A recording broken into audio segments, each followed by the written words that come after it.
12 record सदन के सामने, देश के सामने रखने आता हूं जो आपकी सरकार ने तोड़े हैं, जिससे पता चलता है आज हम कितने गहरे आर्थिक संकट की तरफ बढ़ चुके हैं। मुझे याद है आज से 12-13 साल पहले इसी सदन में उस समय की नेता विपक्ष आदरणीय जो हमारे प्रदेश से आती थी, जिनका मैं बहुत सम्मान करता हूं, सुषमा स्वराज जी, यही नेता विपक्ष के रूप में उन्होंने एक वक्तव्य दिया था और उनकी बात से मैं सहमत भी हूं। उन्होंने कहा था जैसे जैसे रुपया गिरता है, क्योंकि उस समय 50 से ऊपर गया था रुपया, कि जैसे जैसे रुपया गिरता है, हमारी देशी करेंसी गिरती है, ऐसे देश की प्रतिष्ठा भी गिरती है। उनकी बात सही थी। आज मगर आपकी सरकार का पहला रिकॉर्ड जो आपने तोड़ा है, 78 साल के इतिहास में गिरा जी, रुपया दुनिया की बाजार में इतना सस्ता नहीं हुआ जितना आपकी सरकार में। और आप कहेंगे, मुझे पता आप ये कहेंगे, आप कहेंगे कि आज युद्ध चल रहा है, वेस्ट एशिया क्राइसिस है, डॉलर प्रति बैरल क्रूड ऑयल का काफी कीमत बढ़ गई है। मैं ये भी बताना चाहता हूं, आज क्रूड ऑयल की कीमत $100 प्रति बैरल है। 2009 में जब इसी क्रूड ऑयल की कीमत विश्व के बाजार में $147 प्रति बैरल थी, फाइनेंशियल क्राइसिस के दौरान 150 यानी कि लगभग, तब रुपया कितना था? $48 प्रति डॉलर रुपये की कीमत थी, 48 रुपए। और 2014 में जब हमारी सरकार का अंतिम वर्ष था, उस समय भी रुपया 60 रुपया प्रति डॉलर था, जब क्रूड ऑयल की कीमत भी $100 प्रति बैरल थी। आप अंदाजा लगाइए। और दूसरी बात, बार बार कहा जा रहा था रिकॉर्ड बन गया, world fastest large growing economy. नहीं, फास्टेस्ट लार्ज ग्रोइंग इकोनॉमी नहीं, वर्ल्ड फास्टेस्ट फॉलिंग करेंसी। मैंने तुलना करी पिछले 3 साल में दुनिया की कौन सी करेंसीज की कीमत में सबसे ज्यादा गिरावट हुई है। 3 करेंसी की सबसे ज्यादा गिरावट हुई है अध्यक्ष महोदय, ईरानियन रियाल, लेबनीज पाउंड और भारतीय रुपया। ईरान और लेबनान पे तो बम गिर रहे हैं, हमारे देश में कौन सा बम गिर रहा है? वित्त मंत्री जी बताएं जब जवाब दें। दूसरा रिकॉर्ड, 78 साल के इतिहास में पेट्रोल, डीजल, एलपीजी और यूरिया इतना महंगा नहीं हुआ जितना आपकी सरकार में। हमारे समय 2014 में पेट्रोल 70, डीजल 50 और एलपीजी 400 रुपए में था। आज पेट्रोल 96, डीजल 88 और एलपीजी 913 रुपए पे है। और ये तब था जब क्रूड ऑयल, कच्चे तेल का भाव $100 से $150 तक हमने सामना कर रहे थे। आज आप $100 पे इतना आपका महंगा कर दिया पेट्रोल डीजल, क्यों? आज टैक्सेशन से जुड़ी बात है, मैं वो भी खोल के बता दूं। हमारे समय पेट्रोल पे एक्साइज ड्यूटी कितनी थी? प्रत्येक लीटर में जनता से 9 रुपए पेट्रोल की एक्साइज ड्यूटी वसूली जाती थी, 9 रुपए का टैक्स लगाया जाता था। डीजल पे 3.5 रुपए का टैक्स लगाया जाता था। और आज प्रत्येक लीटर पेट्रोल पर आप 23 रुपए पेट्रोल और 21 रुपए डीजल पे, जो हम 3 रुपए डीजल पे लेते थे टैक्स प्रत्येक लीटर, आप 21 रुपए डीजल ले रहे हैं। आपको शर्म आनी चाहिए। एक और रिकॉर्ड जो बना है आपकी सरकार में, 78 साल का गरीब और अमीर का में जितना अंतर है, इनइक्वालिटी का रिकॉर्ड बन गया। ऑक्सफैम की जो रिपोर्ट आई, यूनाइटेड नेशंस द्वारा प्रकाशित की गई, आज हिंदुस्तान के 1% सबसे अमीर नागरिकों के हाथ में देश की 40% संपत्ति और देश की 65% आय, और हिंदुस्तान के निचले पायदान पर खड़े हुए 50% नागरिक जो किसान हैं, मजदूर हैं, गरीब हैं, उनके पास देश की केवल 3% संपत्ति रह गई। 78 साल का गरीब अमीर का रिकॉर्ड बन, और ये रिकॉर्ड क्यों बना? आपकी गलत आर्थिक नीतियों की वजह से। हमारे समय माफ होता था, किसान का कर्जा माफ होता था। आपके समय क्या हुआ? आपने राइट ऑफ किए, लगभग 16 लाख करोड़ के कॉर्पोरेट राइट ऑफ आपने कर दिया, कॉर्पोरेट्स का माफ कर दिया। आज इसी सत्र में आपके एक मंत्री ने जवाब दिया सदन में एक प्रश्न के उत्तर में, किसान पे 32 लाख करोड़ का आज कर्जा खड़ा है देश के, लेकिन आपके पास किसान का 1 रुपया भी माफ करने की कोई स्कीम नहीं है, और आपने बिना स्कीम के कॉर्पोरेट्स के 16 लाख करोड़ माफ कर दिए। ये आपकी सरकार की हकीकत है। आपकी नीतियां केवल नागरिकों में अमीर गरीब का अंतर नहीं, कॉर्पोरेट्स में भी चयनित करके क्रोनी कैपिटलिज्म के आधार पे कुछ कॉर्पोरेट्स के पास सारी देश की संपत्ति आ गई। आज हर सेक्टर में मोनोपोली बन गई, डुओपोली बन गई। हमारे समय एयरलाइन सेक्टर के अंदर जेट चल रही थी, किंगफिशर चल रही थी, एयर एशिया चल रही थी, विस्तारा चल रही थी, गो चल रही थी, इंडिगो चल रही थी, एयर इंडिया चल रही थी। आज इंडिगो और एयर इंडिया के पास दो मिलाकर 91% मार्केट केवल 2 एयरलाइन के पास रह गई। मनमानी कीमत वसूलो। हमारे समय टेलीकॉम सेक्टर में डोकोमो चल रही थी, यूनिनॉर चल रही थी, एयरसेल चल रही थी, आइडिया चल रही थी, वोडाफोन चल रही थी, जियो चल रहा था, एयरटेल चल रहा था। लेकिन आज मार्केट में कंपटीशन खत्म हो गया। 2 ही कंपनियों के पास, जियो और एयरटेल के पास 80% हिंदुस्तान की मार्केट 2 ही कंपनियों के हाथ में आ गई। जो आपके चाहते हैं, कहीं किसी ग्रुप का नाम आता है एयरपोर्ट चलाने में, अदानी ग्रुप का नाम आता है, कभी किसी का आता है। जो आपके चाहते हैं उनके हाथ में वो सेक्टर्स आप सौंपे जा रहे हैं। ये आज की वास्तविकता है। चौथा रिकॉर्ड, एम्प्लॉयमेंट। अनएम्प्लॉयमेंट पे तो अलग अलग चर्चा है, कई रिकॉर्ड आते हैं जो आपके माफिक नहीं होते। आप कहते हैं किसी प्राइवेट एजेंसी का रिकॉर्ड है एम्प्लॉयमेंट का, अनएम्प्लॉयमेंट का जो रिकॉर्ड बना है 78 साल में, उसको हम स्वीकारते नहीं। आपने अपना अलग भारत सरकार की तरफ से आंकड़े निकाल देते हो, मैं उनमें नहीं जाऊंगा। जो अभी अजीम प्रेमचंद यूनिवर्सिटी ने बताया कि 35 से 40% ग्रेजुएट्स में अनएम्प्लॉयमेंट दुनिया में सबसे ज्यादा है, पाकिस्तान, बांग्लादेश, इंडोनेशिया से भी ज्यादा है। लेकिन मैं दूसरा रिकॉर्ड बताऊंगा जो आप ही ने इकोनॉमिक सर्वे के माध्यम से बताया। आपकी पहली सरकार बन गई जब आपकी सरकार के इन 12 साल में कृषि सेक्टर में एम्प्लॉयड जनसंख्या की आबादी बढ़ गई और मैन्युफैक्चर सेक्टर में एम्प्लॉयड जनसंख्या की आबादी घट गई। 78 साल में नहीं तो ट्रेंड एक तरफ था, धीरे धीरे कृषि से बोझ कम होकर और मैन्युफैक्चरिंग और सर्विसेज सेक्टर की तरफ हमारे जनसंख्या जा रही थी। 2014 में मैन्युफैक्चरिंग में 13% हमारी लेबर फोर्स एम्प्लॉयड थी, आज वो 11% घट के रह गई।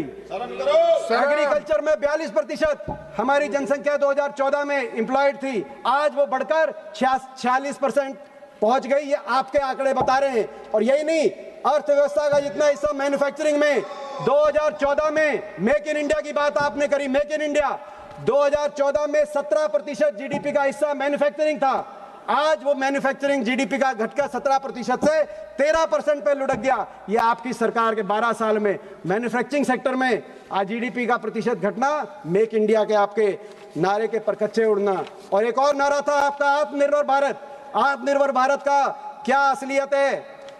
एक होता है व्यापार घाटा, मर्चेंडाइज ट्रेड डेफिसिट। व्यापार घाटा कितना, आयात और निर्यात में अंतर है। 2013-14 में यूपीए के अंतिम वर्ष ये 136 बिलियन डॉलर था।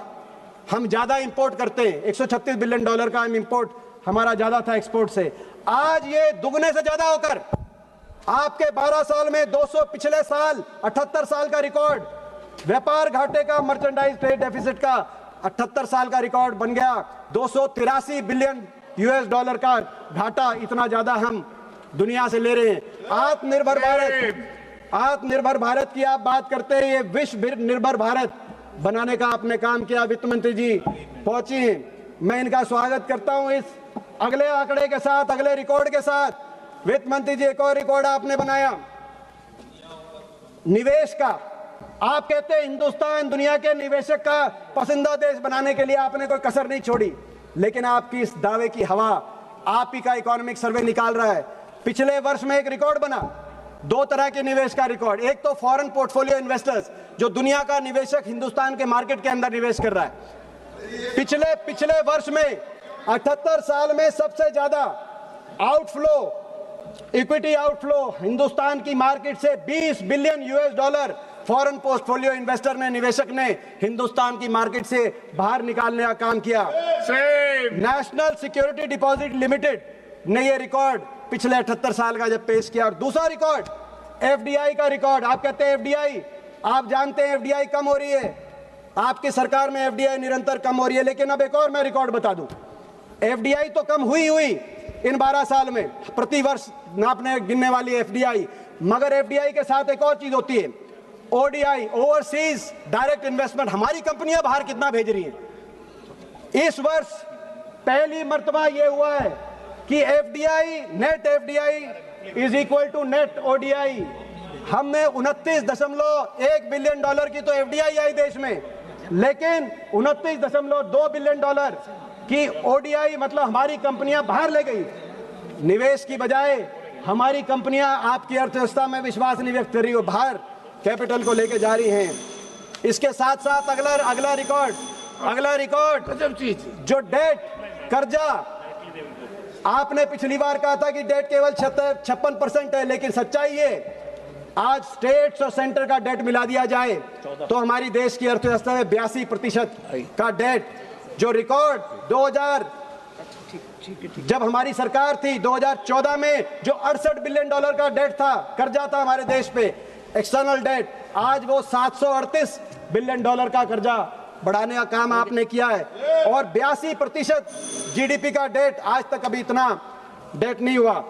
अध्यक्ष महोदय, अभी हमारे 15 मिनट थे, अभी तो 8 मिनट हुए, 8 मिनट 15 मिनट थे, ऐसा हमारा समय पूरा लेंगे। वित्त मंत्री जी अपनी मर्जी से आई हैं और आते ही आप उनको बुलवाएंगे, ये संभव नहीं। हम अपना समय तो पूरा हमें मिलेगा। अगला रिकॉर्ड, डायरेक्ट टैक्सेस। आपने कहा कि हम टैक्स कोड सरल कर रहे हैं, टैक्स कोड के लिए आप नया सरल ले आए। आज टैक्सेस के माध्यम से, डायरेक्ट टैक्सेस के माध्यम से जो कमिश्नर इनकम टैक्स और आईटी एपलेट में जितने टैक्स अपील्स पेंडिंग है, वित्त मंत्री जी, आईटी एपलेट में 8 लाख करोड़ आपका फंसा हुआ है टैक्स में, और कमिश्नर इनकम सीआईटी में 16.5 लाख करोड़, और हर वर्ष इसकी संख्या इनकी बढ़ रही है, इनकी गिनती बढ़ रही है। पिछले वर्ष ये 7 लाख करोड़ था आईटी एपलेट में, अब 8 लाख करोड़ हो गया। आप टैक्स सरल के नाम पे आप कह रहे हैं, इतना पैसा आपका फंसा हुआ है सीआईटी में और आईटी एपलेट के अंदर।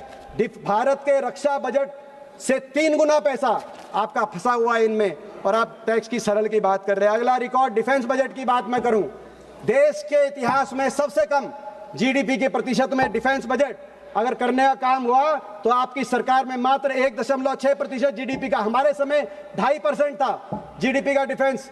फौज ही कच्ची कर दी आपने आजादी के बाद, पहली बार अग्निवीर योजना आप लेके आ गए, ये हालात आपके बन गए। और अगला रिकॉर्ड स्ट्रेटेजिक ऑटोनॉमी आपने सरेंडर कर दी। देश में सिलेंडर क्राइसिस तो है ही, लेकिन सरेंडर क्राइसिस भी है। आज अमेरिका आपका फैसला कर रहा है कहां से तेल लोगे, कितने में तेल लोगे। अमेरिका फैसला कर रहा है वेनेजुएला, और घोषणा भी कर रहा है वेनेजुएला से तेल आएगा। अमेरिका फैसला कर रहा है सीज फायर कब होगा। वित्त मंत्री जी आप क्या करें, देश में आजादी से पहले 5 बजे बजट पेश होता था, क्योंकि ग्रेट ब्रिटेन के लोग 5 बजे जाग जाते थे। हमें लग रहा है कि अगले बजट तक रात के 12 बजे आपको बजट पेश ना करना पड़े, क्योंकि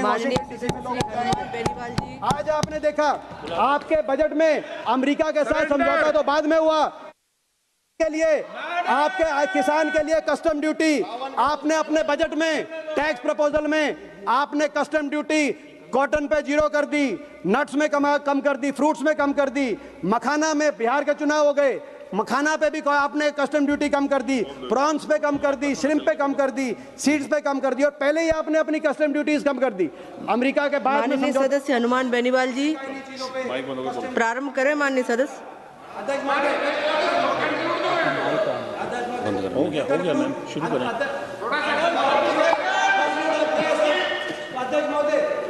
रिकॉर्ड में नहीं बैठा हूँ। माननीय सदस्य प्लीज चलो एक मिनट चलेगी पूरी। करा दो सभापति जी, करा दो रिकॉर्ड तो करा दो। ये हमारे साथ नहीं खड़े होते नहीं, तो कंक्लूड करते हैं अपने प्रदेश की एक बात रखते हुए। अभी माइक तो चला, रिकॉर्ड बहुत और भी थे, लेकिन कंक्लूड अपने प्रदेश की बात रखते हुए कंक्लूड करते हैं। हरियाणा प्रदेश में के लेकर एक मांग है वित्त मंत्री जी, हमारे जीएसटी का, देश की जीएसटी कलेक्शन का 7% पिछले वर्ष हरियाणा से आया है। पंजाब से आप तुलना करिए, 5 गुना ज्यादा जीएसटी हरियाणा से आपने कलेक्ट करी है, उत्तर प्रदेश से भी ज्यादा जीएसटी हरियाणा से कलेक्ट किया। लेकिन 15वीं फाइनेंस कमीशन के अनुसार हरियाणा को जो टैक्स, सेंट्रल टैक्स से वापस मिलेगा वो मात्र 1% मिलेगा। 7 रुपए लेकर 1 रुपया, ये हरियाणा के साथ अन्याय है। हमारे बड़े बड़े प्रोजेक्ट्स आज हरियाणा के दूसरे प्रदेशों में स्थानांतरित कर दिए गए। सदस्य श्री हनुमान एयरपोर्ट हमारा बेनीवाल जी। जेवर चला गया, जो महम में आना था, रेलपोर्ट फैक्ट्री। 2 मिनट बैठ गया, मैं वापस आधा मिनट 2 मिनट। माननीय सदस्य आप बोलना नहीं चाहते क्या? माननीय सदस्य हनुमान बेनीवाल जी बोले बोलो, बोलना वरना